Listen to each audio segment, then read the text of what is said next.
Hello, and welcome to the 5th episode of Airway Mapping Made Easy, the video tutorial series where I share how to convert a CT thorax into a hand-drawn airway map for bronchoscopy. I'm Pip, an interventional pulmonologist from Woodlands Health, Singapore, and today's video, I will be taking you through airway mapping of LB6.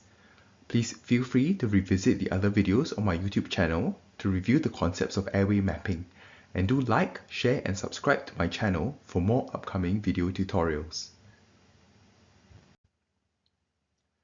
Today's first case is a 65-year-old male who was a smoker for 40 pack years. He was recently admitted following a fall and was found to have an incidental lung nodule on chest X-ray. A CT thorax was done and the images are as shown. Please take some time to review the CT images and to identify the location of the nodule.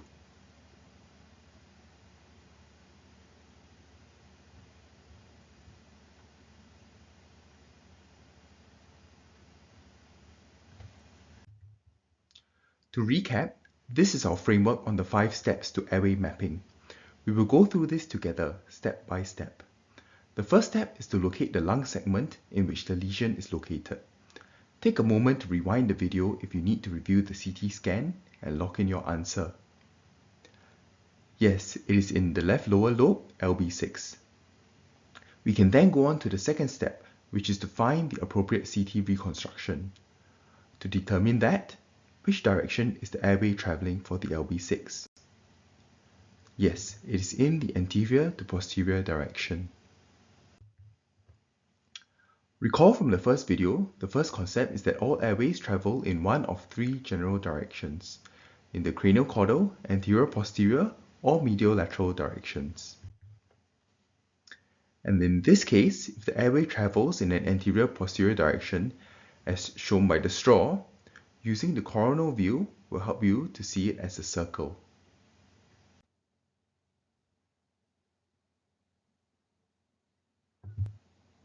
When we look at the CT, we start by identifying the LB6, which is this tube. And in this case, we will need to scroll from a caudal to cranial direction to view the nodule. But we can see that the LB6 branch appears as a tube, traveling in an anterior to posterior direction. Hence, we should use the coronal CT to visualize it as holes.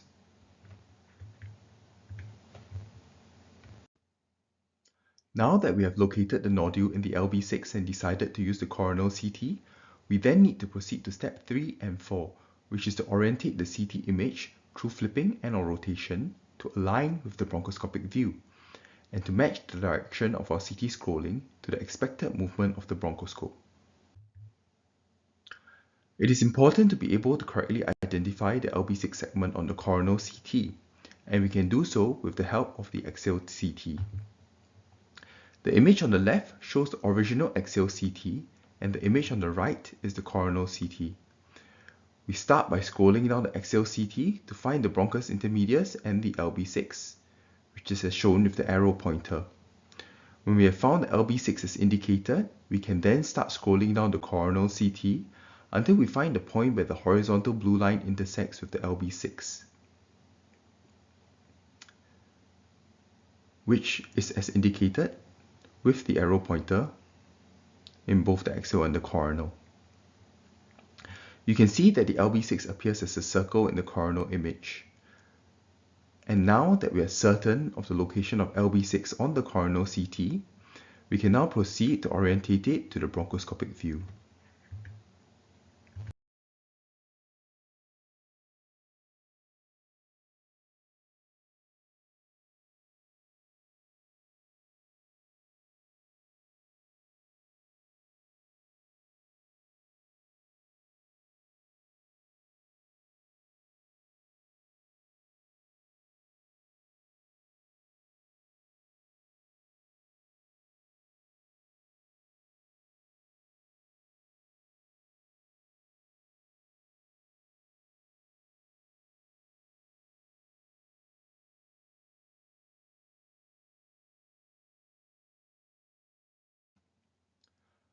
It is crucial to understand the movements made by the bronchoscope, as these are the same movements in which we will need to make to orientate the CT scan.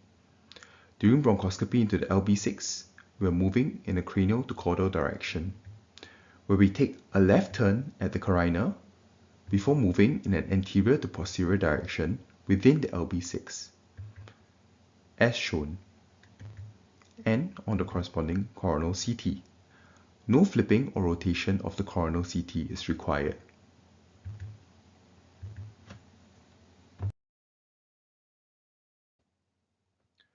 We'll again get Teddy Bear to help us to visualize in 3D. The original LB6 coronal CT image is on the left, and the teddy bear on the right is demonstrating the LB6 airways, as indicated by the laser pointer.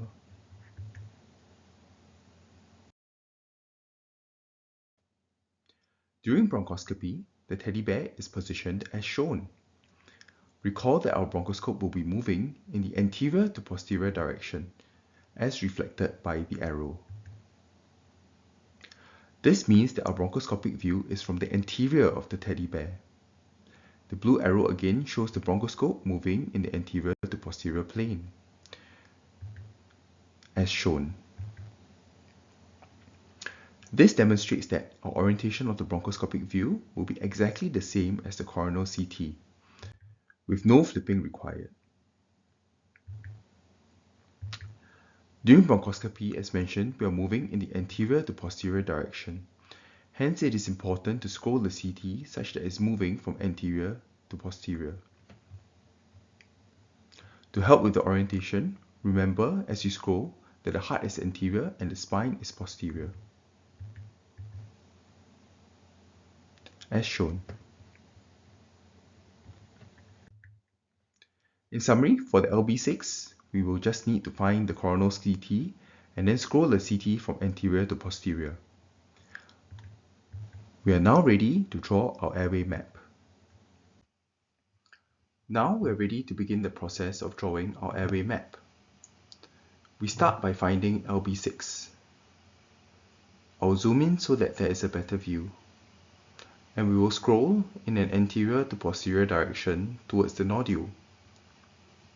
After finding the nodule, you may then find it helpful to scroll backwards to identify the target airway leading to it, and from there follow it back towards LB6. And I will show you with the laser pointer as we scroll backwards from the nodule. Pay close attention to this medial aspect. As we scroll back from the nodule, you will see that there will be a small airway which appears over here, which came from it, and leads back into LB6.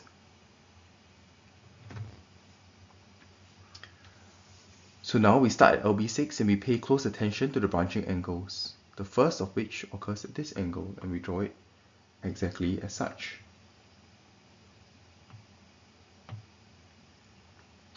The top hole then splits in this direction, and we can see it is this hole which will lead us into the nodule. We do know that this hole does also split left and right, but none of these holes lead to the nodule.